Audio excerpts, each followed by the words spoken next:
Hey guys, this is Lucid. I'm going to be doing a intervention for Vanheim, and yeah, so the same guy who commissioned me to do the national overview for Vanheim, I think he was already mid-game when he asked for it.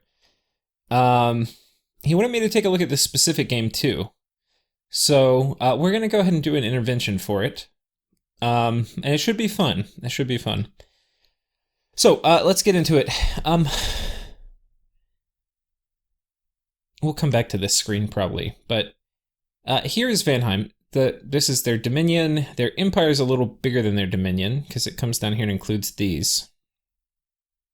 Right, so their dominion is okay sized. Their neighbors are Tirnanog, who they have a nap 3 with, Tianchi, who they have a nap 3 with, Helheim, who they have a nap 3 with, and then Niflheim, who they're at war with. And then barely they border Pelagia. Previously in the game, they had allied with Helheim to take out Abyssia, and I don't know where Abyssia's cap is in all this mess, but either way, Abyssia is basically dead now, and Helheim's finishing them off. You would think I would know where it was. Ashlands? Yeah, I have no idea. Tianchi and them are now allied attacking Niflheim, and I think before this Niflheim might have been one of the biggest. It appears Lanka might be attacking them too, because I don't know how they could be that big. Because this isn't actually that much land. Like this, which Niflheim's reclaimed. Yeah, like Lanka's here, Zabalba's here, Niflheim is here. Do we see their capital?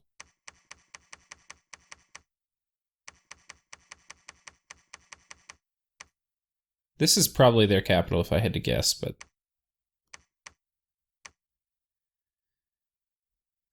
So I don't know, Niflheim is kind of on the rocks. They've got one big doom stack that's going around, and we're going to go ahead and watch his battle. This is between Niflheim and Tianchi.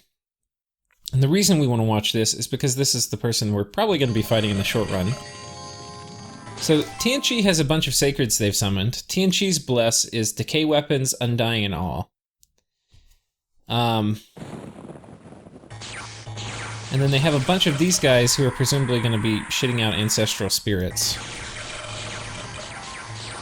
I know, yeah, they are. Decay weapons is kind of hilarious on Tianchi. Yeah. They get, basically they get a spell that all their death ones can cast that gives you 20 of those little ghosts. So it's a pretty effective way to get decay out. But decay kills things slowly, and yeah, it's a bit annoying. So we're gonna pick the speed up. Niflheim, in terms of their bless, they've got fire resistance, defense +3, natural protection +5, blood surge +3, combat speed. Yeah, so this is basically like a little better than Barkskin having cast on them, so they're pretty thick. Like these guys, yeah, 12, and then kind of okay body armor. They get up to 19. 19's pretty tough for a big giant. And these guys are all getting decayed, but then the giants come in and they kill everybody, and everybody's dead. And as the battle times out, only a few of these guys die. The decay is not killing a lot of them, right? So I think decay was responsible for a lot of these deaths, but they didn't kill that much. Like they got 24 out of 111. So anyway, there you go. The problem with decay is it's not like some units it's pretty worthless against, like giants which live a long time. Yeah, if you've got 200 years buffer, you're not going to be happy getting all decayed, but there's a good chance you'll make it if you've got a lot of HP. So anyway, those are our two neighbors. I think we also are somewhat long-lived. Yeah, we've got almost 100-year buffer, so decent chance that your guys could survive through decay, though you'd have to test it. Okay. Vanheim is laying siege to this fort right here. Which it happens to be Pythium, so it's a very high value province. It gives you a nice bit of nature and death income, and then a little bit of water, and then a tiny bit of blood.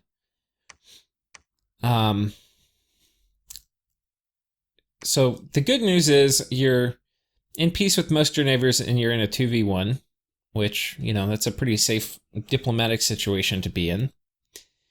In terms of gym income, you've got a reasonably large amount of fire income, which is kind of surprising, but I guess this is from Abyssia, which one of these days I will figure out where it is. Anyway. Oh, Furblog Fortress. Wow, this is a nice site, man. This is such a good province. Holy shit. 148 income, and then you get 4, 6, 7. Yeah, 7 gems and 148. Don't lose that site. But yeah, you've got a lot of fire, a pretty good amount of fire income. You've got a pretty good air income. You've got a trickle of water income. Good earth, okay astral, especially for Vanheim. Good death, or okay death, and then okay nature. So you're kind of okay, you're kind of middling. You can do, except for water, you have enough income to kind of do things in each of those paths. In terms of your blood economy, there's not too much going on. You're blood hunting one of your highest pop provinces, which is normally kind of not great. Like, better to shift blood hunting operations to like right here. The thing is, when you do it in a fort, you're losing, like, the unrest. Even though you're patrolling it all down right now, you're still getting hit with the unrest before the fort's income actually gets converted into your treasury. So the fact that you built a fort here, you're getting admin bonus on a really high income province. You don't want to blood hunt here. It's convenient because you don't have to worry about being raided. You don't have to do the scout ferrying blood slaves back and forth, but you do want to move it down here, especially two guys. Like, let's take a look around real quick because we're talking about gym income and economy at all of your blood hunting provinces. Like, this is a very, very good blood hunting province. This is a very good blood hunting province.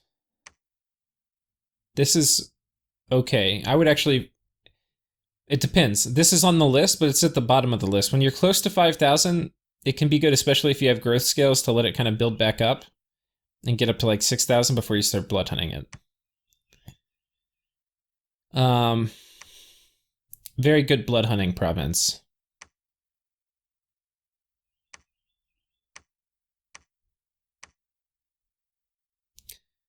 This one you could blood hunt. This one you can blood hunt. So, yeah. You're a little betwixt and between in blood hunting. You've got your blood hunting here in a fort, your blood hunting here in a fort, and here also. Oh no, you're not blood hunting here. Yeah, you don't want to blood hunt here too, because even though the unrest is gonna, I believe, and I could be wrong. I could be wrong. If I'm wrong, I'm wrong. But I believe it may affect your mine income. I believe it may. If this is not, if that's not true, then yeah, this actually is a great place to blood hunt. You've got a fort up, so it's safe. Yeah, blood hunt away here. And you've got a lab, so there's no micro. But you're only, so it looks like you're only blood hunting in one province, which is not great. Especially for turn 45. This is when you need to be kind of like starting to build up a blood economy. You don't have to do crazy, but like you could blood hunt 2 provinces and have twice the income you currently have. You also have access to Death Air, which allows you to get corpse constructs pretty cheap. So you can do lightning rods, which are these guys. They give you corpse construct bonus. And then you can do this, which gives you a corp construct bonus. And then basically you can take 1 air gem and you can turn it into, I believe, 6 of these guys, which is what Helheim is doing. So you probably need to hop on the Corpse Construct train. Those guys make good patrollers, and they're pretty good at dealing with like sporadic raiders, because your PD, you get somebody who can shoot lightning bolts, which is cool. And then these guys shoot lightning with, they have charged body. So a lot of things, if it has lightning resistance, it'll be fine. But basically now to raid, they have to do the normal stuff plus lightning resistance. So, and they're useful siege chaff too. So I would get a little Corpse Construct factory going up. The way to think about it is you're going to be knocking your air income from like 9 down to 7. If you have 2 guys with that gear spamming up Corpse Constructs. They're good siege chaff. They don't cost upkeep. Yeah.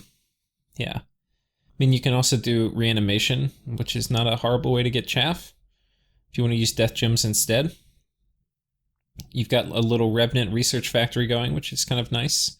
Your site searching's good. If we look at it, just kind of scanning through, see what indies you have. If we look at it, you've done actually a phenomenal job in fire, which is odd. Air, you've done a pretty good job, though you can see there's still a good bit of work to be done. So as you find it possible, like if people are in provinces that haven't been site searched for air, like here you're casting Create Revenant, but you have an Air 3 guy, like he should be site searching. Like, why is this not site searched? So, like, yeah, you need to do the site searching. This is the time in the game where making sure all of your stuff is site searched is really important, especially air. So get all this stuff site searched for air. You're casting Auspex. It's using air gems to cast Auspex. It's mage efficient, but it's not gem efficient. I mean, it's mage efficient, but it's not gem efficient, especially when you have air 3s. So you kind of need your mages. I think it's time to turn off the Alquill engine too. Because the thing is, you've got enough quills, and your quills are committing your mages to the lab. Your research right now is at almost 1,000, which you're going to be not winning any research wars at 1,000. So I can understand why you want to keep it going, but you're in the phase of the game where you need to be like winning big fights, and air gems are going to be one of the main ways you win big fights, or like win wars. So I think it's time to turn the Alquill engine off. It was good you got it going, and you've got Alquills on everybody. So that was really good. Oh, this is where you've been doing your fire site searching. So this guy's pretty clutch, this national hero. So this guy actually may have, I didn't realize you had him. So he's going to actually have more strategic importance. Hey guys, sorry I clicked off there. I think I might be hitting my record key midway through. But yeah, okay, so I actually went on and recorded for like 10 minutes until I realized I had actually stopped the recording. So I'm going to try to come back to where I was, but I may have kind of lost my stream of consciousness a little bit. Okay, so this guy's important because we can get Warriors of Methuselah, which is pretty damn important for blocking that frost damage. But yeah, let me see if I can summarize where we were when I stopped, or when I hit my record button. But gem economy, you're looking good. In terms of diplomacy, you're in a good situation because you've got peace with 3 of your neighbors, but you're 2v1 against your 4th neighbor. So that's diplomatically a good situation to be in. In terms of empire shape, you've got a really funky empire. It's a little bit of a teardrop. And what this means is you don't really have a big power base down here. Like, if I were Helheim, I'd be looking at this like, oh, this is all my land that's on loan to Vanheim right now. And he could elf you and take like all of this in one turn, and then move an army right next to your cap. Like he could even elf this province and move an army here. So next turn you just have to choose whether you're going to come out of your fort and die or not. But if you were to try that up here, like you've got a ton of, research mages who could come out. They could take back a bunch of the stuff that he raided. you know, you've got a big power base up here, but like down here it's not. So that's kind of one of the problems with spaghettifying your empire, is that you basically are going to lose. You have a lot of your resources, your income, that's a large distance from your power base. So the thing to consider is, like, if a Neefel Jarl comes over here and kills this whole army, then what would you have left to defend any of this? And I think the short answer is you really don't have much. And like, could a Neefel Jarl kill all this? The answer is fuck yeah, you could. You could make a Neefel Jarl that would kill all of this. I'm not exactly, you would have to actually test it because it's a little tricky trying to super combatant against Vanheers. And these are kind of killy Vanheers, but they're not super killy Vanheers. So the type of Neefel Jarl that I would send to do it, because you want a particular kind. Where the hell is Niflheim? Okay, here they are. You want the air random, right? So the air random, they're going to do potentially Soul Vortex. We don't know what they have researched, but they could totally have Alt 6 research by now. Soul Vortex and Vulnerability. Which the Death 2 can do both of those if he has 2 Death Gems. Mist Form, which you do with the 1 Air Gem. Now, Mist Form you may or may not do. Mist Form you don't do at the beginning, too. You're going to do Shock Resistance, which, yeah, is going to get you up to 10 Shock Resistance. Plus, you're going to have a Storm Spool here, so you're going to now be at 25. You put good armor and a good hat on. Doesn't matter that much which. If you don't have, or if the scripting, because you probably want to test it if you're Niflheim. If the scripting doesn't work to get them up to 20 shock resistance with or 25 shock resistance with casting shock resistance from this and that, then yeah, you might need to go with copper plate. But either way, you should be very, very high shock resistance. That's why we went air. The air is also really good for Mist Form. Mist Form plus invulnerability on a high protection chassis, plus when they bless, there's not going to be, like, you can't, yeah, you're going to be up at, what, 19 protection, I think, plus whatever your armor is. So your armor, basically, if you put good armor on, because right now you've got shit full leather armor on this guy, or not you, but the Niflheim player. This guy can easily be high 20s, low 30s. Which means they're still going to take damage from your Vanheers. Vanheers will chop through that. But versus mundane attacks with invulnerability, you'll be in mid-30s. And now Vanheers all of a sudden are just doing chip damage. So if we have Bless, that's 1. Soul Vortex, that's 2. Invulnerability, that's 3. Lightning Resistance, you may or may not cast that. You may just go with Copper Plate and skip Lightning Resistance, right? Then you go with Mist Form, and then you go with Liquid Body. Right, you do all that on this guy. He's going to be immune to lightning bolts. With Copper Plate and a Storm Spool, he's going to be immune to Thunderstrike too.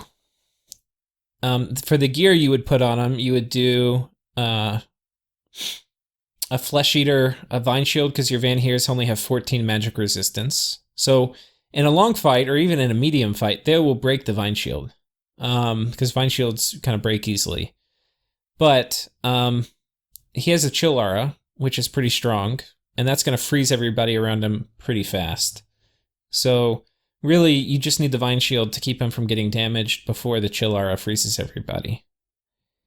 So Vine Shield, and then yeah, the hat and body doesn't necessarily matter. Maybe Copper Plate here, which is still going to be better than the full air armor. Yeah, 13. So it's still going to be a protection upgrade.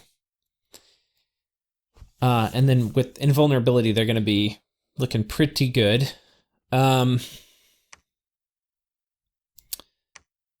were we? We were in this screen looking at the Neefel Jarl. Boots. You want Boots of the Messenger. For this slot, Storm Spool, and then probably Ring of Regen.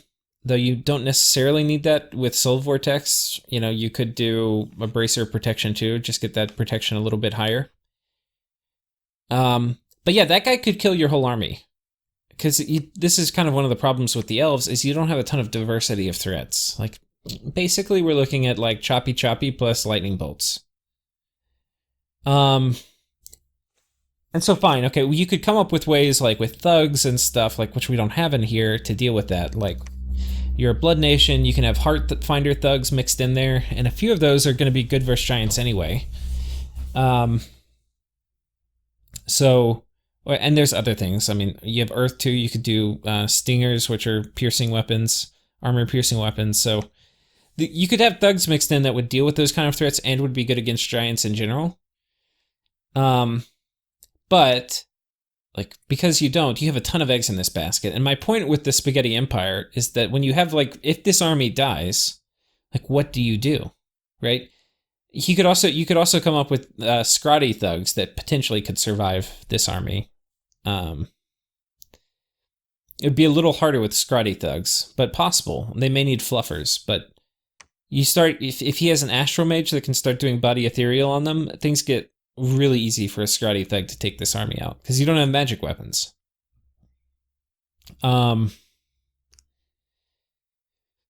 Which is fine not having magic weapons, but you just need to recognize that it makes you even more one-dimensional.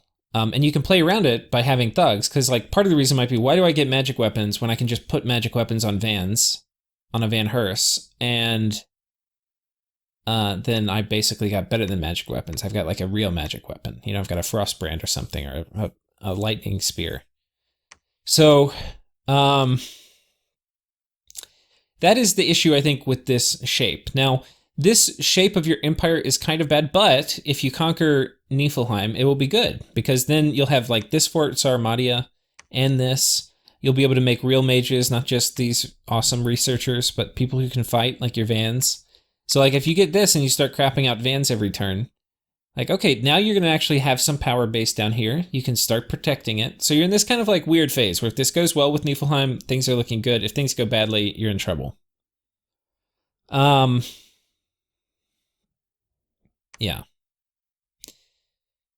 So I think this war with Niflheim's fine. I wouldn't recommend necessarily getting out of it. If I were doing things, I would kind of consider looking down here at, like, if I were Helheim, I would be looking at fighting you. And if I were you, I'd be looking at fighting Helheim. It's just such a big border. It's hard not to. The problem with it is, yeah, I mean, it's going to be very random, like a war with Helheim, because it's going to be you guys elfing each other. Which, speaking of which, let's talk about elfing Niflheim. Like, you have not elfed him. I don't see any evidence of elfing. And Niflheim totally can get elfed. So what I want to show you, and we covered a little bit of this in the national overview for the nation, but I want to show you different elf options you're going to have. Your situation too, we haven't really talked about it, but you don't have water access really. You have one guy here with water, and he's been doing Voice of Apsu. Which is good, because I think this is, like, I'm glad you have some water access. You haven't lucked into any good water indies, which is unfortunate. So good to go ahead and get your water income up. Later, this guy can even do it with the proper boosters, maybe. You can do Streams of Hades. Yeah, you might have to empower in water once, which actually is not a big deal. It's only 25 gems. So once you get your water income up, he can do Streams of Hades, and then you can have like real water access. So it sucks you didn't find Jade Amazons or anything, but anyway, that's life. So in terms of thug options, let's go. I have a game I made where I had a bunch of thugs. The best way I have found to test thugs is you open up a game in debug mod, and you just see if you can expand with a thug. If you can expand with a thug, then you can raid PD.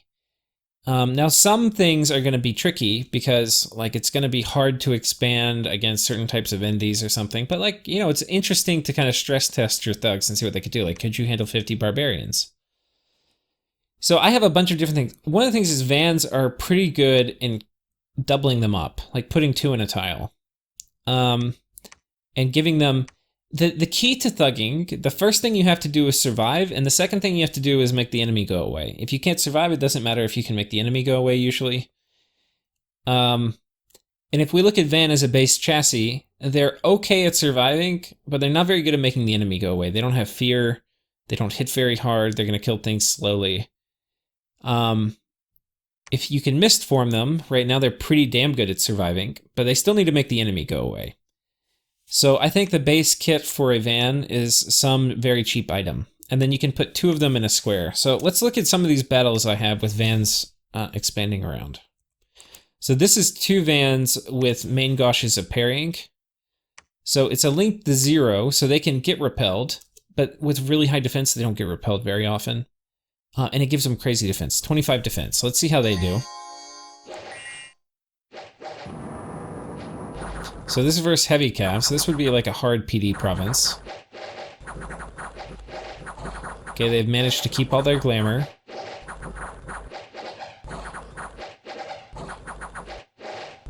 Okay, and they have air shields so that the arrows aren't hitting them. One of the guys has had glamour popped, but they've got mist form up also. Right, they haven't even gotten hit, so it wasn't even really close. Like, this guy got hit once, maybe. Yeah.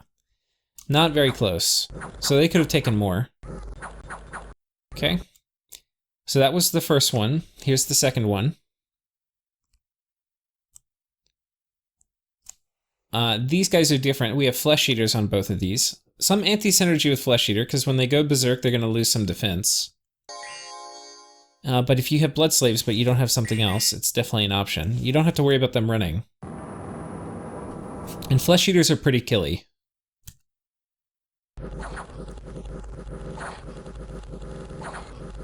And the thing is, they still haven't been hit yet. And if you look at it, they hit for a lot, 29 damage. So this would kill giants pretty fast too. Okay, they've now been hit. Oh, but I forget, you can't go berserk on a mounted chassis. So these might not be great, aside from the fact they're just really cheap. They're 5 blood slaves. And they make you now hurt a lot.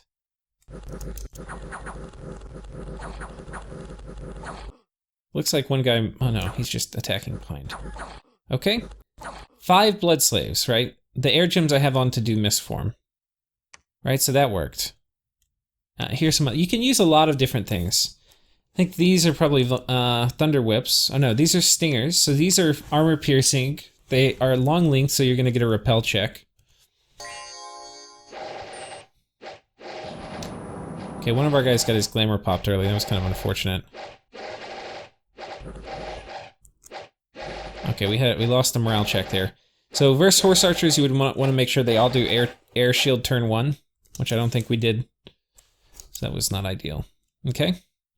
And my bless I think I took here may be a little different than yours. So you might not, I think I took a better thug-oriented bless. Like some of it's the same. We have reinvigoration and blood surge. But I think I also have like a little added defense and cold resistance. Okay, these are thunder whips. And these are pretty good when you put them in groups of 2. One thunder whip is not enough to kill things quickly, but this is versus a lot of barbs, and barbs are one of the harder things to raid into. And the problem here was we weren't in the same square. I think if I did this again, which we'll actually do it, and we put these guys on hold, like 5 hold, so that they got surrounded by the barbs first, they would have won. But it turns out these guys actually died. But we'll go kill these barbs with like 4 of them. With the thunder whips, and you'll just see what 4 thunder whips look like, because it's kind of hilarious. Okay.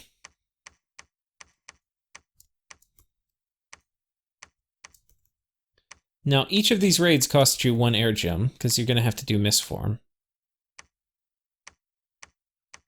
And this would be for, like, going on top of his capital when you're elfing somebody, because you're like, oh, they're going to have a ton of national troops, it's a capital. You could just take, this is, imagine this was 1 gem on each of them, because that's all you need. You don't need 5, I'm just being lazy. So it's 1 gem on each of them, so it's going to cost you 4 gems to do the attack, plus you need, basically, if you're using hammers, they're 3 gem items. So you're going to need 12 gems worth of gear. 12, that's not a lot. That's like a very small amount. Okay? Let's go ahead and add a hold. Okay, and then we're gonna put them all back here at the back.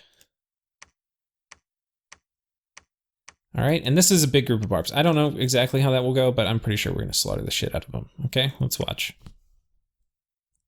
But this is just, there's a ton of options is what I'm trying to say. Oh, they still got surrounded. I should have done 2 squares of 2. Anyway, that's me being lazy. So we may lose some.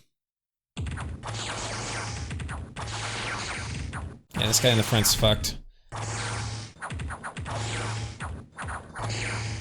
Okay, if I had him like this, we would have been fine. Okay, so that was a little close. But yeah, there were 50 barbarians, right? We lost 1 guy. That's about as hard of a PD force as you'll fight. I mean, they can have other people behind it, but anyway, you get the idea.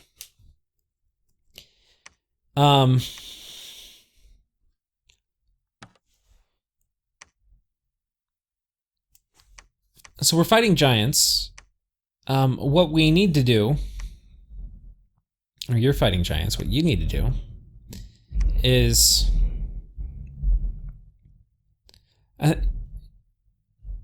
you need to be able to elf them, right? So having, let's say, immediate objective, you need 4 guys, and they could have any of the items I showed you. They could have thunder whips, because the giants don't have shock resistance. They could have lightning spears. They could have main goshes of parrying. They could have flesh eaters. They could have Heartfinder swords. I didn't show you that, but this, if you're mixing them into your army, this is a really good item to put on them to mix into your army. Basically, you're gonna one-hit kill those guys every once in a while.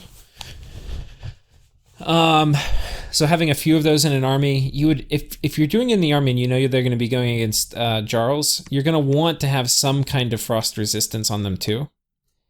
So I'm not totally sure what you would choose, but you would want something. Like even that may be enough. You could dual wield them with a Frostbrand and a Heartfinding sword. Right, or you could do a Ring of Frost, right, for just 3 gems with a hammer.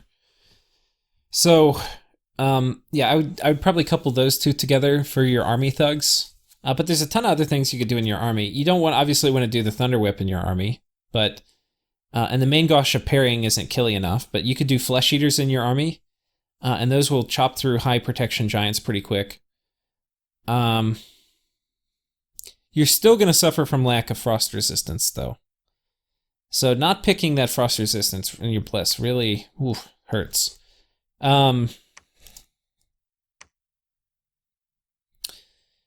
yeah, for your thugs, you do definitely want to think about, and it sucks because you only have 1 water mage. So like the opportunity cost for making anything with water is pretty fucking high. Because like you could be site searching, yeah. So I don't know. That one's a bit tricky. The other thing you can do is you can make... Oh, wait, no. What is the other way to get frost resistance? The Demon Bane gives you fire resistance. That's what I was thinking of. You can search through the mod inspector. I'm not sure what the other items are for frost. I mean, there's the armors, which are water armors, which are kind of obvious. I can't remember what the other ways are. I can't remember if there's non-water ways, which is really what I'm thinking, to get frost resistance. Things that don't use water gems. Like, often there's a fire. Like, the opposite path often has something, but I don't think I see it. Oh, you have fire in a jar, which is an option, but you have very limited fire access too. But this actually is going to be a pretty damn good way for you to get just that basic frost resistance, so you're resistant to the auras on your thugs. And you actually have a way, because you have this, you have the Iron Throne, which is something we kind of needed to talk about anyway. 1 in 4 of these guys is going to be a fire mage, and that's super important for you. These fire mages are really important. They'll be, with being astral too, you can do Power of the Spheres, then you can do Phoenix Power, and then you'll be all the way up to Fire 3. And with Fire 3, you can do Warriors of Methuselah. So all these fire ones are super valuable. So getting this and getting some reliable fire access would be really good. The other option, you could potentially empower this guy.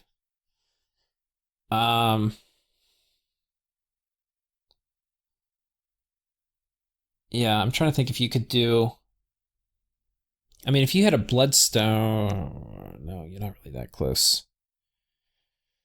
You know, you could potentially... If you might have to empower, but you could do Staff of Elemental Mastery later. I think that's out of reach for you. So, I don't know. But you could do Flame Spirit if you got this guy up to Fire 3. And then that would give you a reliable way to do Warriors of Methuselah. But that's kind of like far off in a way.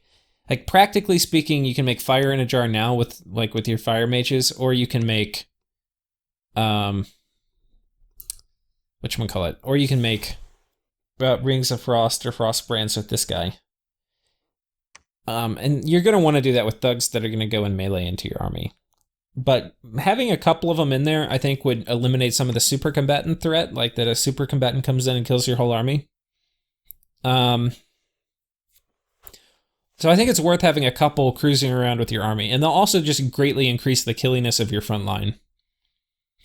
Problem with it, though, is that giants can kill things still, so you do have to...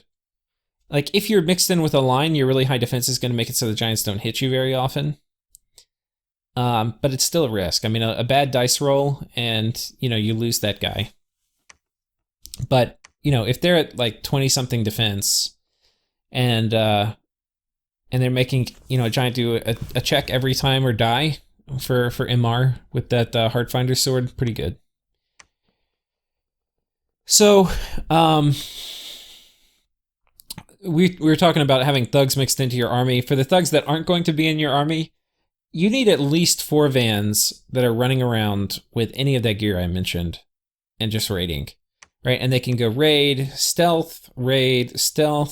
You can combine them all together once you think he's kind of catching on to your ways, and then like maybe he puts some light counters, you know, but like you can do, I don't know, let's say his cap is right here. I don't know where it is, but I assume it's somewhere down here.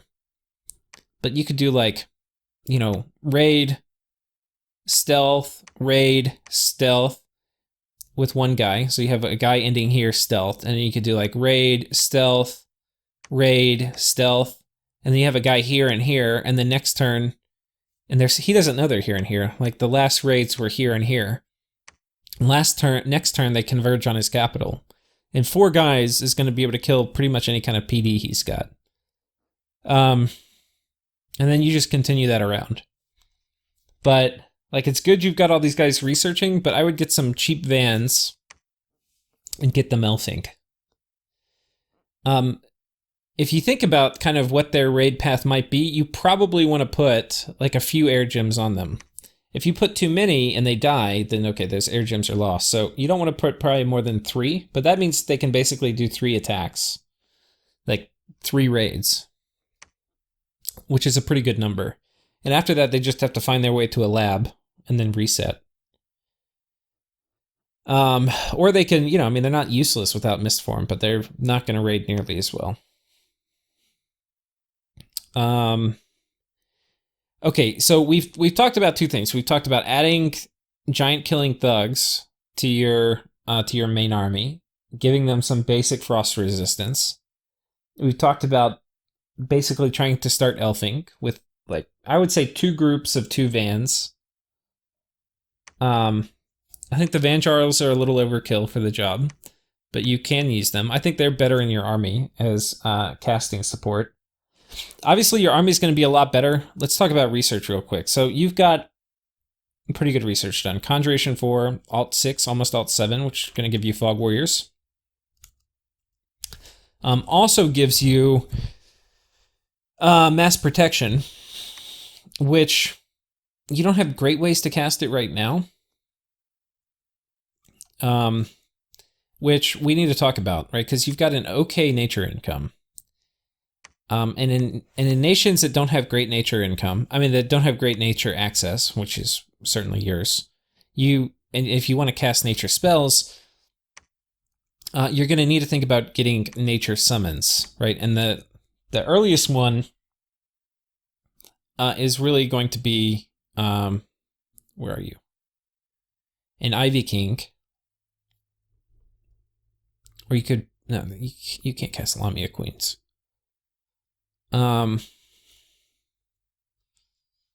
You could also do Naiads, but Naiads aren't really great for following an army around. But really, it's an Ivy King. And to get an Ivy King, yeah, you're going to be Nature 4, which you should actually be able to have, right? Because you put this Armor of Twisting Thorns you're making on him, and now you can make Ivy Kings. So that's pretty good. But I think once you get Alt 7 on your main army, you don't really have a lot of, aside from TNG, you don't really have Fire Nations around you. So Mass Protection you can get a lot of mileage out of, right? So you drop Mass Protection and Fog Warriors, you'll be looking pretty good. I don't think you need to make a run towards Alt 9, because you've actually got more Air Nations around you than Fire. And when that's the case, Alt 9 loses some of its value. It's better to go, like, oftentimes if you're fighting an air power, it's better to go Mass Protection, and then get like Ground Army if you want to go up to Ground Army if you want to go up to Alt 8. And these are nice because you can still do Ground Army in this, but if you're fighting an Air Nation, sometimes it's better just to have the Ground Army effect and not have it just block out the shock resistance of Army of Gold or Lead. So I would go up to Alt 7 first. And then you can make a play for other stuff. But like I think one thing you're missing out on is Conjuration, because you've got a lot of holes in magic diversity, and Conjuration can help you fill those. So I would say like Evocation 5 is great because that's going to get you Storm. But then going up to Conjuration, it's going to give you a ton of stuff. One, it's going to give you good death summons you can get, right? Because you could get vampires with what you're getting with blood, but you could also get, you know, Wraith Lords or, basically Wraith Lords or Specters, or Mound Fiends. So like Mound Fiends actually are probably your easiest. They're pretty cheap too, and they're pretty useful, but they can generate chaff when they're not doing anything, or they can run around with your army and cast spells. Okay, so, but importantly, you get nature, like you're gonna be able to start doing Mass Protection every fight if you've got an Ivy King. That's super important. Water, it's going to give you reliable access to water with Streams of Hades. So that's obviously going to be super important once you can cast that. You might have to empower in water once, and you'll be a little ways off because your water income's not really there yet. But at some point, this is going to be really valuable. Earth, you can make a play to be the first one to the Elemental Royalty too. You can definitely get some Kings of Elemental Earth, which will be kind of fun because that will be adding like a real hard super combatant to your lineup potentially, and then also a very reliable army buffer. So I would probably go for Conjuration instead of Blood. I mean, the vampires are nice, but yeah. So anyway, I do that, and then let's see. So this army, if you add a few super combatant killers in terms of thugs with frost resistance, you get Storm, which is going to make these guys a lot better. You can start adding, you can either keep using the Van Jarls, but you just give them that summon Storm power, and then you can have them do Thunderstrike. You can also add some of these guys in once you get Storm, and they can do summon Storm power and then advance and cast spells and Shockwave. That will also be really, really good.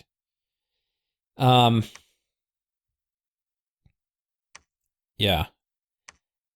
I think a good army for you is going to be enough Siege Chaff to pop forts, which you can use things like Corpse Constructs for, which you can see your buddy down here using. And I've recorded this twice. I forget when I'm like recovering something, when I'm not. But yeah, Corpse Constructs for like Siege Chaff, a thin line of like Van Heers or some of your Van units, like a thin line of them at the front, them getting buffed up by Mass Protection and stuff. And then having like a core of guys doing Thunderstrike from behind in a storm, Seems pretty good within like 6 or 7 vans coming in behind with shockwave spam coming out. Potentially, as it gets a little later, you want to have ground army so you don't worry about your own guys getting killed by shockwave. But yeah, that seems pretty damn strong.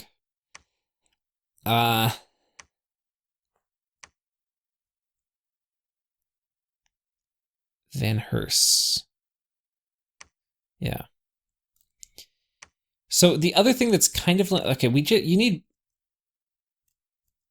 yeah, you need more Van Herses, man. That's kind of it. Like, these guys are good researching. You need more. And like, these guys are great researching, but I would almost like stop recruiting them so you can have more Van Herses down in this area. Like here, I guess you're trying to get blood economy going down here. This is a good place to blood hunt. By the way, you've got a death site here. You need to site search this for death. But yeah, I mean, so yeah, this would be a good blood hunting site. I avoid getting militia for blood hunting. I mean, to get it off the ground, fine, but like, and like you could use Call the Winds, but like you generally want upkeep free blood hunting stuff. And for you, I would really focus on corpse constructs probably. So in case I haven't covered it, the corpse construct gear, you make a lightning rod and you make a storm spool, and then you make corpse constructs and you turn 1 air gem into 6 corpse constructs. Very, very efficient way to get kind of patrol chaff.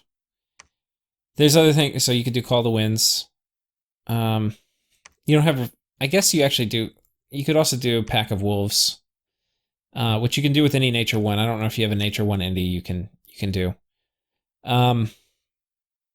But yeah, so anyway, you got to get the vans out. I understand taking vans is going to take away from research, but if you don't want to go to a war as Vanheim where you can't afford to have 4 vans running around elfing people, at least. Like, your next war, you should aim to have 12 vans that are going to be part of the Alpha Strike and general elfing efforts, all right? And if you can, mix up the gear that's on them. Like, sometimes have a Thunder Whip, sometimes have, Main Gosh of Parrying, sometimes have Flesh Eater, sometimes have, something else. And the reason is because it's going to be more difficult for them to correctly to correctly counter raid. Because they won't know exactly what they're fighting. So that means they have to kind of invest more in counter raiding.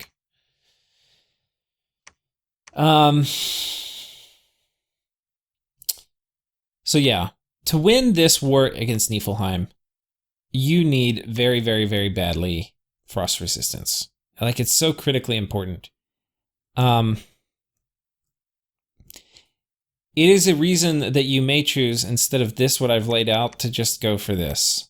Because it's so hard to win without shock resistance. I mean, without frost resistance. It's so hard. And then you run up Conjuration. Other ways you could do it is you need more. You could say, okay, I'm not going to change my research just to get that. Because to do that in the short run, like, what you're going to need is you're going to need to take this guy who you do not want to lose. Right, but he's been doing all of your important buffing. You're going to need him to come down and be part of this army. Now, if you don't want to lose him, one thing you could consider doing is a Ring of Returning. So you stick that on him. And that way he's not going to die, because right now he's your best fire mage. You can't make a Ring of Returning right now, but potentially you can when you get this Iron Throne. Getting this forted and labbed, I would say, is like one of your top priorities, right? So, yeah. This guy is going to get, just that access to fire is so huge, and the access to high astral, he's going to be your best astral mage, also very huge. Because you can do things like Ring of Returning. And if you're going to be putting, another really good item for you is Storm Staff. It's 40, but if you think about it, it's going to save you a lot of money over the course of the game, because you're not having to spend all that money on Storm, and you get Storm Power off turn 1. You don't have to wait. So it actually is much better for your kind of initial opening salvo of lightning stuff, of air stuff. So it's definitely worth bringing along. It's also going to shut down any flying nations you're fighting against, like potentially Zabalba. Yeah, which they don't really border you now, so that's not really a concern. But anyway, it's a good, you may not do it, but it's a good option to have. If you're going to do it later, you do want to have a Ring of Returning most likely on your Storm Staff guy. But you're going to want a Ring of Returning on him, because he's your only Fire 2. Like, you cannot afford losing him.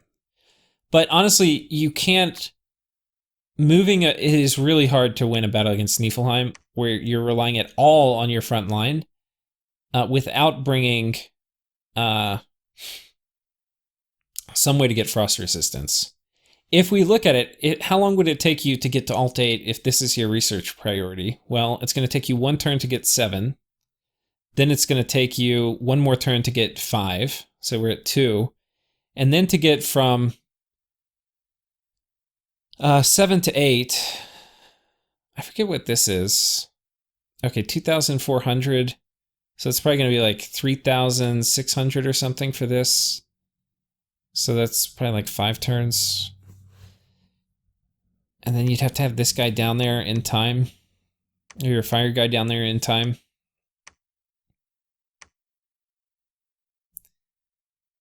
Yeah. What I would probably do is I would have this fight. I would try to time not running into these guys until I hit Alt 8. Because you don't really want to fight Niflheim without frost protection. If you do that, you can then have a few guys mixed up in your front line, like even 3, if you're planning on not really bumping into their main army until you have Alt 8 done, and you have this fire guy with your army. If you do that, if instead you're kind of raiding, running around, moving this guy, posturing on forts, jumping off, you do that in like, what, 6, 7 turns, you'll have Alt 8. Well, let's look at it. I don't think he has magic weapons either. Okay, he didn't have magic weapons. Okay, so I'm changing my verdict. You may not have to go Alt 8. The reason is because with Fog Warriors, which you're going to have this turn, you will be a reasonably durable front line, but then you have to survive long enough that you can shoot everything. You're still going to be vulnerable to a super combatant, so I think having a few guys with Heartfinder mixed in is kind of important. The problem with that is that your front line is going to get chewed to pieces. So it's a bit of a gamble if you don't go for Alt 8. Because then he could like have a super combatant kill you if you don't have the thugs mixed in. If the thugs are mixed in, they're probably going to die in the fight, but that might be worth it to go ahead and win it. The thugs with frost protection would do pretty good, I think. But yeah, if you do the combination of mass protection and fog warriors, you can kind of win a major fight. Do you have any other way to get a nature mage? Okay, you get a shaman here.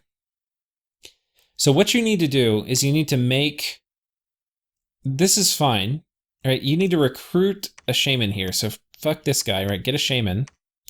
You need to give him a thistle mace and then give him quite a few nature gems. And his job is to mass protection your army. You don't have to worry about fire magic with Niflheim, so it's just a free 10 protection. Right, so he needs to follow your army around. You get Fog Warriors up, but you need more mage support in the back. Like, I think this is fine, because all these guys are going to be doing Thunder Strikes, so that part's fine. But I think if you brought in, like, 4 more vans to do the advance and cast spells where they'll end up doing Shockwave, we'll probably be okay. The other nice thing about Alt 8 is you get Ground Army, right? So not only are you going to get the Methuselam thing, but this is going to make your troops very resistant to all the lightning damage. So it's going to make things like the Shockwave spam a lot better. So this may still be the right research priority. Going up to Alt 8 and then coming 7. And you could say, why do I get to Alt 8 and not go to Alt 9? Yeah, too many air powers around you, man. I think you're better off with mass protection, Ground Army, and then you just winning the air war.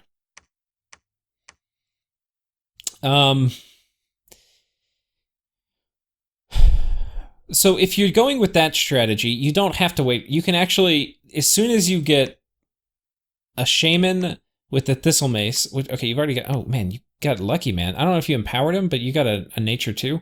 So get this guy. You don't even need a thistle mace. Have him, okay, he shouldn't be casting Haruspex. That's nice and all, but you just have him go with your army. You put 10 gems on him, conservative gem use. Give him some bodyguards or something, so hopefully he doesn't die to an assassin. And yeah, you just have him shit out mass protection when you get it next turn, right? And make sure you do conservative gem use. Unless you're sure you're gonna have a big fight, then you can turn it into Swarm, which is not bad.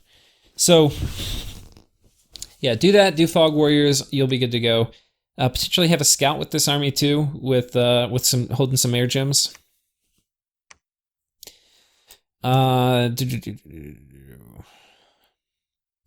When you're doing all this business, it sometimes is good to drop Wind Guide too, which you have. Pretty cheap. Like when you have this many mages together, it's going to be worth it. But yeah, you need a scout with a lot of air gems hanging out here. And just barely fill your army back up. So yeah, if you do that, you don't actually have to dance. You can kind of get ready for a big fight, but don't fight until you have Fog Warriors, which, I mean, honestly, it's next turn, so you need to get this guy this turn, get his ass down here. Maybe, do you have Boots of the Messenger? Okay, Boots of Quickness.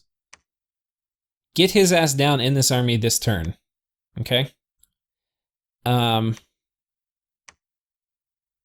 He'll be there for the battle in the fort. You can actually, one thing you can do is you can do like a spell he can't cast, like...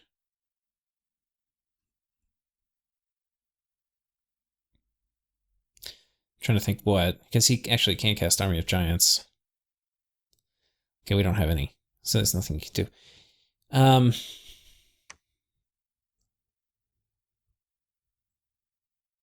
Yeah, I don't know. He's just gonna be there. If there's a big battle outside the fort, I don't know what he has inside. Potentially, it could be bad, but anyway, he'll be there for next turn, which is gonna be important. You bring another guy in. I mean, you can honestly have these guys act as scouts, so you can just bring a van in. I mean, I'd say, look, find other homes for these.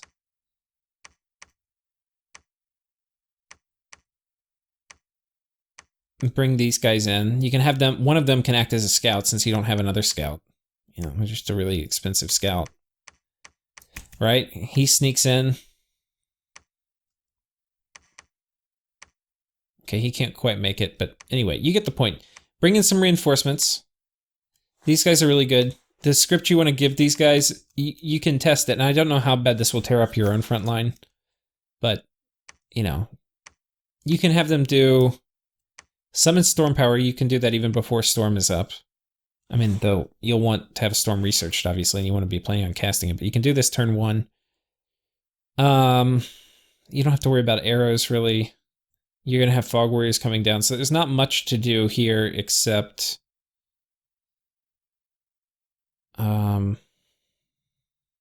Flight doesn't... You used to be able to use Flight to do this, but you probably even wouldn't want to do it here. You have them set to the same amount of hold time as the rest of your army, and then you give them like an attack, and then advance and cast spells. Okay, and they can bless too, because like sometimes you have better things for the other people in your army to do, and this will help get reinvigoration down on everybody. So you could do like summon Storm Power, blessing, you know, or like blessing and then attack, and then advance and cast spells. Something like that will probably get them in reasonable short order into melee range and casting Shockwave. And Shockwave can do more damage than even Thunderstrike, and these guys are cheap. But yeah, having the guy come in, you need a scout with a bunch of air gems, because you're going to need to be doing Wind Guide, Fog Warriors, Storm every fight, and that's expensive. And you can skip Wind Guide, but if you know you're going to next turn have a big fight with them, you do want to throw it in. But if there's like a 80% chance you're not, you may choose to leave it out. Okay, so let's assume you conquer Niflheim with this strategy. You've gotten your little van force, you've been building up all of your thugs. How do you go about winning the game? That's a good question.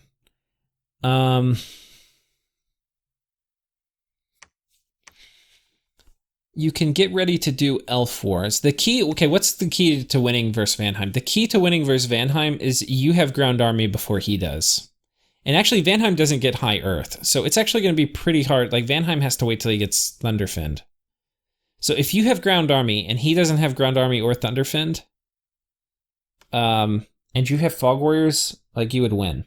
Especially if you have Mass Protection. Like, if you have Mass Protection, Ground Army, Fog Warriors, and he doesn't have Shock Resistance,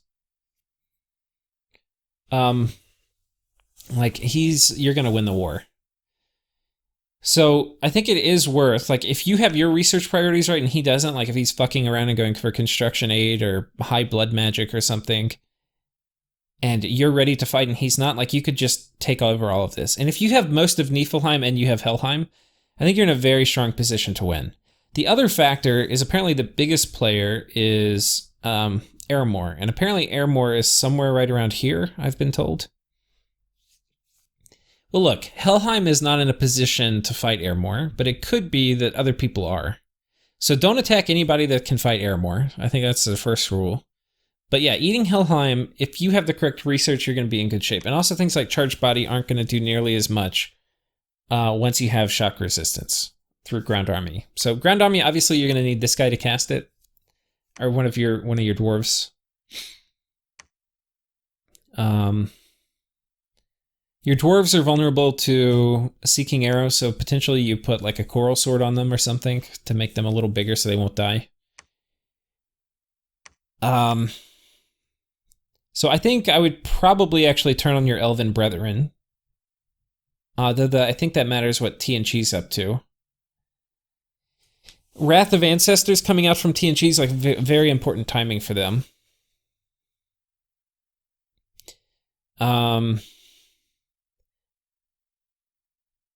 Versus TNG, I think ideally you want to be Alt 9, because you're not as worried about air magic.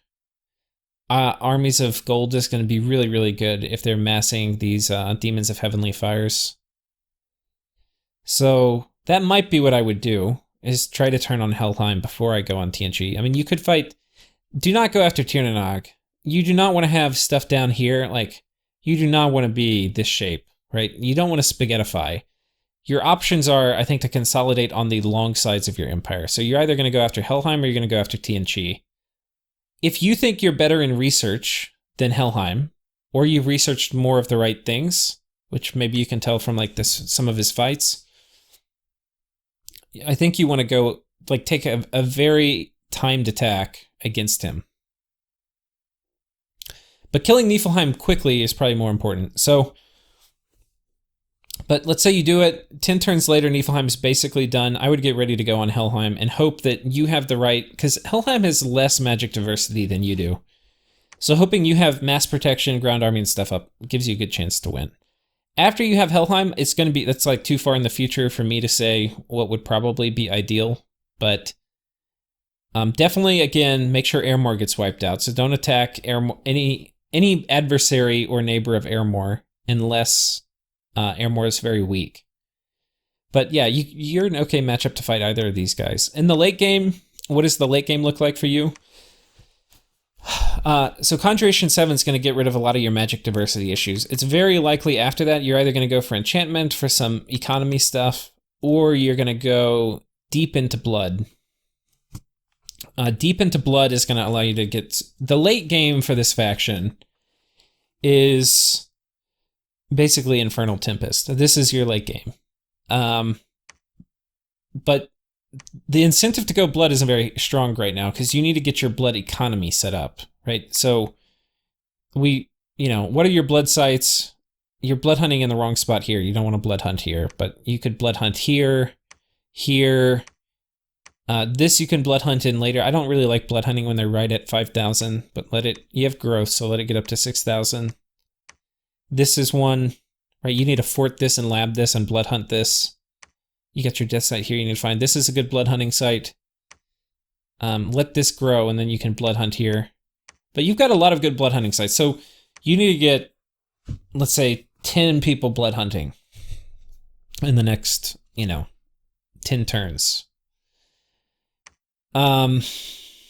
because late game for you is going to be Infernal Tempest, and it's your job to kind of prepare for that right now.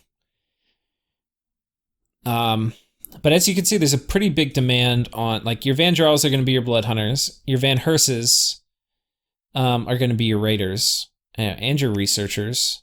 So you need more Van Herses.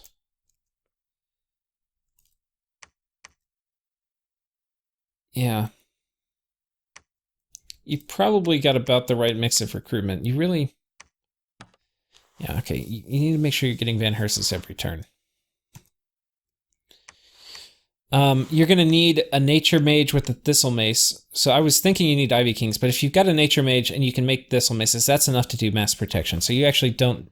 And you could, I guess based on that, you could delay Conjuration. So Conjuration is not as important. So if we get rid of Conjuration, it's still going to give you pretty good death access. Could you go...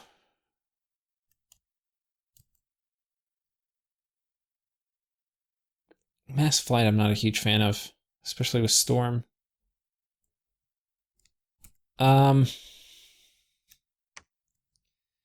You could make a Galegate play. Dark Skies is kind of good too. Okay, we have Death Magic a little bit.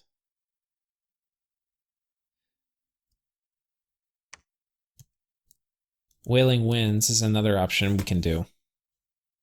Could be go up to this. Pick up Wailing Winds.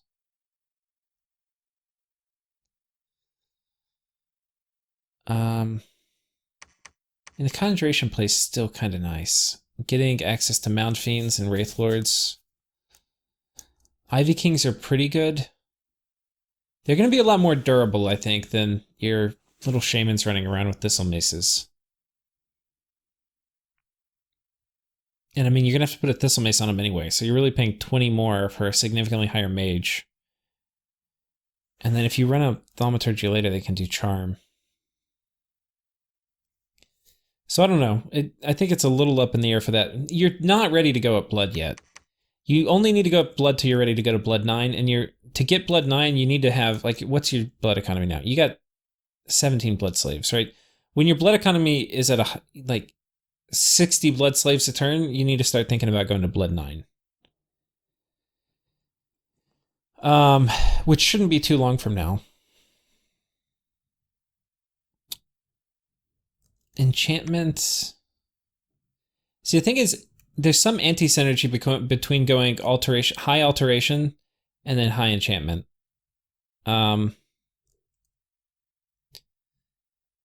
Because, like, you're already gonna, like, Ground Army is gonna mean you don't need Thunderfend.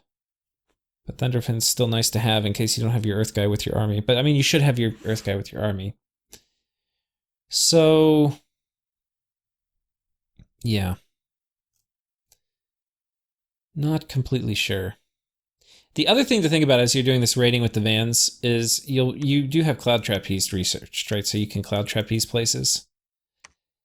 Think about what he'll probably use to counter raid, like to take back territory you've taken from him. And you can have a better kitted Van Jarl that is specifically designed, like maybe he gets a Vine Shield, which most of the time you're not giving to people. Right? Or you can use one of your Earth randoms. Do we have any? Yeah, like one of these guys, one of your Earth random Van Drots. And you can use them to Cloud Trapeze. Like this right here is saying, this army right here is saying, please, please, please, I've invested a few hundred gold in this. Design something that can kill Jotun Huskarls and a little bit of province defense without taking any losses.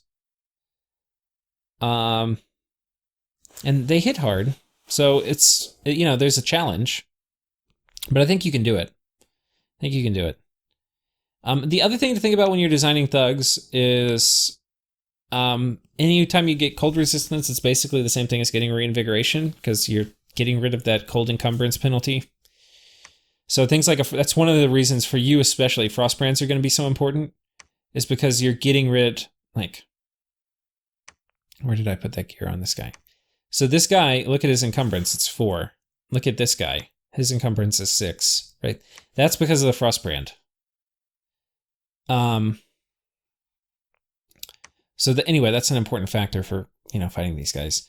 Now, they have cold resistance on a lot of them, so the actual Frostbrand part isn't as important, but it's still a good weapon, and the frost resistance is nice, and it's 5 gems. But versus this, you probably are going to want to send 2 Van Jarls in. But I would use my Vans for the raiding, and I would use my Van Jarls for deep raiding, where he wouldn't expect it. Or for killing his counter raiders.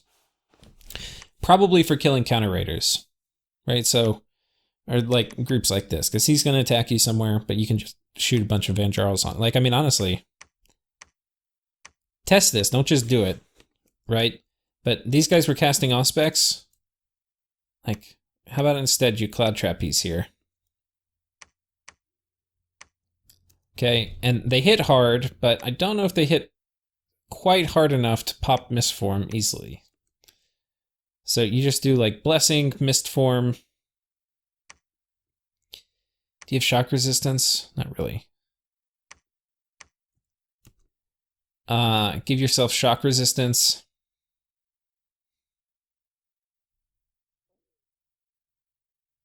Okay, where the hell is shock resistance? Okay, and then like hold, advance and cast spells. Probably what I would consider, because the Frostbrand actually is not really for killing stuff. It's really for the cold resistance here. And then you will make the occasional attack in melee. It'll be nice to have. But this will probably end up shockwaving them. That's the script I would test. I would see if it works. If not, you could try it again with the attack script. I imagine that will delete this army. Now, what is that going to do? It's not only going to give you the income from this province, but it's also going to keep you the income from whatever province this guy would have raided. Right? So you get that. You can then potentially use them to raid something else, or you can have them come back home and reset for another Cloud Trapeze. Okay? But you want to use your Van Jarls for things you can't use your Van Herses for, because they're way more expensive. And the things that you can't use your Van Herses for are magic phase attacks. So anyway, that's what I would do. But they can also shockwave too, which I think will be better than trying to smack these guys with Frostbrands.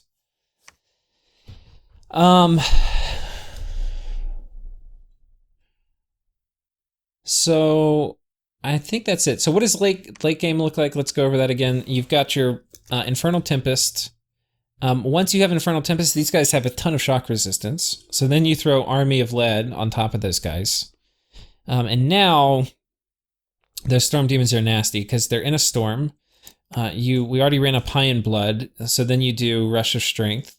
Rush of Strength plus being in a storm is going to give your guys, they get 3 strength from being in a storm, and they get 4 strength from Rush of Strength. So they are going to be +7, so they're going to be 19 strength. That is going to mean that their lightning is going to do 19 damage now, because this scales with strength. So obviously that's really good. Their Thunder Fists are going to hit a lot harder, right? So they're going to do 19 damage now on that. Their defense and attack skill is going to be really good because it's in a storm. Potentially, depending on who you're fighting. I don't think... Let's see if these guys have Dark Vision. Okay, these guys have Spirit Sight.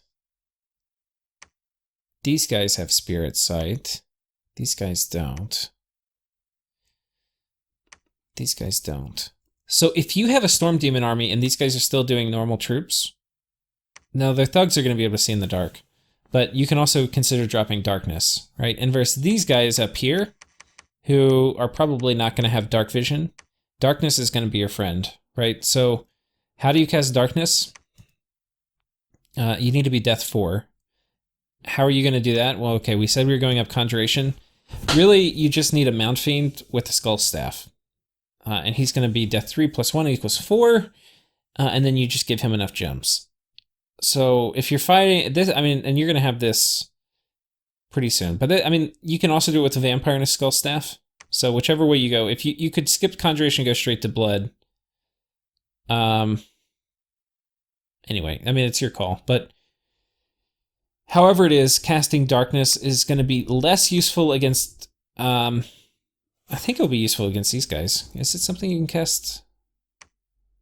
You already cast it, yeah. So I don't think these guys... I mean, they have the Drog, which obviously are undead, so they have night vision. Yeah, well, kind of, but like these guys aren't going to be able to hit shit in combat. So yeah, Darkness is definitely something to consider. Death Income. Yeah, I mean, you're really only going to be able to afford to have one guy doing it with your main army right now. Do you have any mods turned on? Do you have Lucid Schematic Gem Gen per chance?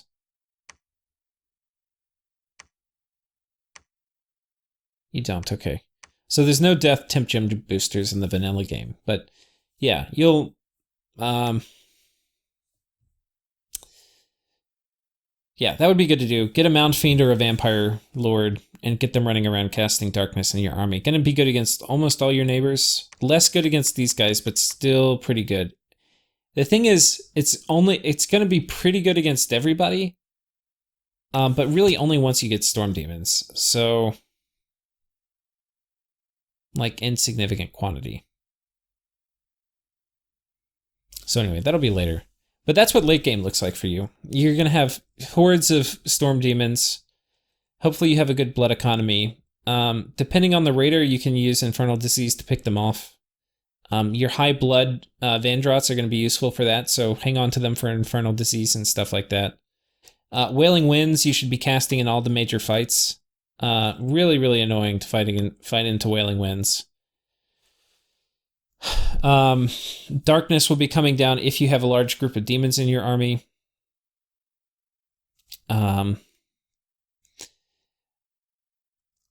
Once you're primarily Storm Demons, eventually, like, as you switch into a blood economy, you don't want Van Herses. You don't want any melee troops, really. It's just going to be your Storm Demons.